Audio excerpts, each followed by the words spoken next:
Hi, this is Carson from Guys with Games, and today we'll do Lesson 3 in our 20-part series on grammar, verbs. Our lesson today will consist of 5 chapters, including nomenclature, irregular verbs, phrasal verbs, gerunds, and an activity to review what you've learned. To skip ahead directly to a certain chapter, view the timestamp in the description. Let's start with nomenclature. The word nomenclature refers to the terms that are specific to that subject, and today our subject is verbs. So the first term we should learn is conjugation. The word conjugation refers to the way a verb changes depending on how it's used. This can be in both spelling and in pronunciation. But when we use the word conjugate, we mean change the verb to suit the use. The next 5 terms are the various forms a verb could take through conjugation, and we'll start with the easiest. The infinitive. The infinitive is the base form, or the root form of the verb. We'll learn more about how and when to use these in video 8 of our series based on tenses. The second form is called the third person singular. In this conjugation, we're adding s, es, or ies to the end of the verb. The third form is called the present participle. In this form, we're adding ing to the end of the verb. This form of conjugation can also be used to produce an adjective, which we'll learn more about in video 4 of our series. The fourth form is called the simple past. Normally, we add ed to the end of the verb to conjugate into the simple past, but there are irregular verbs which do not follow this rule. The same thing is true about the past participle. We add ed normally, but irregularities exist. There are 2 other terms we need to know before we move on, and the first is modal. A modal verb is an auxiliary verb or a helping verb, something like can, should, may, or might. The last term is gerund. A gerund uses the same conjugation as present participle, verb plus ing, but the term gerund refers to when we use a verb as a noun in a sentence. Next, we'll look at irregular verbs.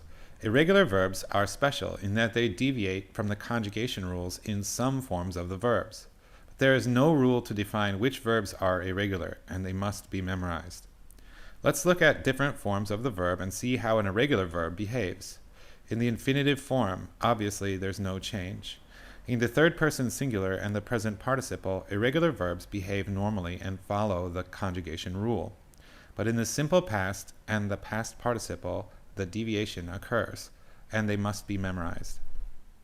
Let's look at some examples so you know what I'm talking about. The verb to eat does not conjugate into eated in the simple past. We need to memorize eat, ate, eaten, or cut, cut, cut. The be verb is especially tricky because there are various forms. So we end up with is, was, been, am, was, been, are, were, been. Lastly, modal verbs are also irregular. For example, can, could, or will, would. But how do you learn these things? Well, again, unfortunately, you need to memorize them. What I normally do is I'll prepare a comprehensive list of useful irregular verbs for my students. The lists are always arranged in the order of infinitive, then simple past, then past participle. And we'll take a section of that list, maybe 10 words, and we'll just repeat them again and again until it starts to feel natural.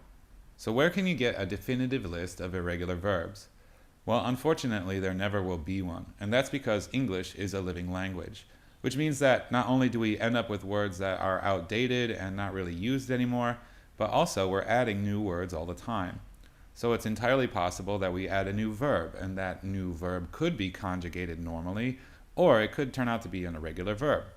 Who decides that? Well, I would argue it just comes down to popular use, especially these days in the age of social media and things like urbandictionary.com. People using the word decide how it gets conjugated. Let's look at 2 recent additions to the English language. The first one, twerk. How do we conjugate this verb?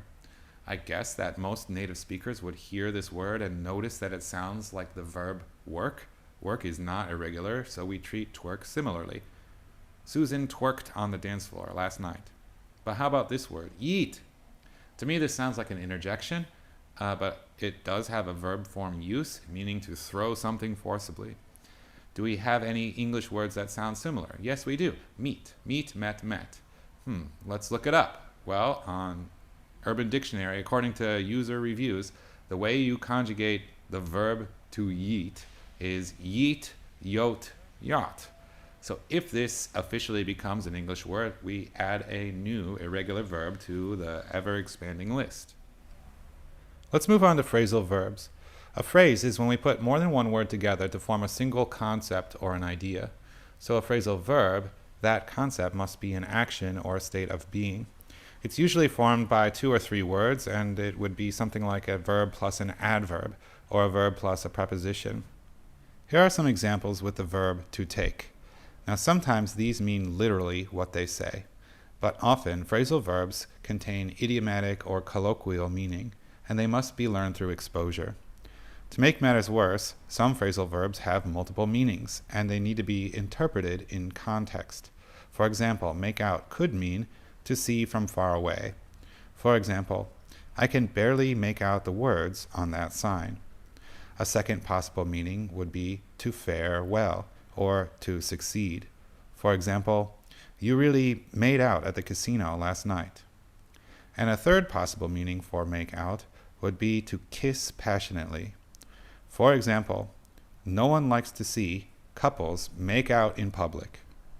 So often we need to use context to decipher which meaning is intended, and context is either the words or the situation surrounding the phrase or the sentence in question.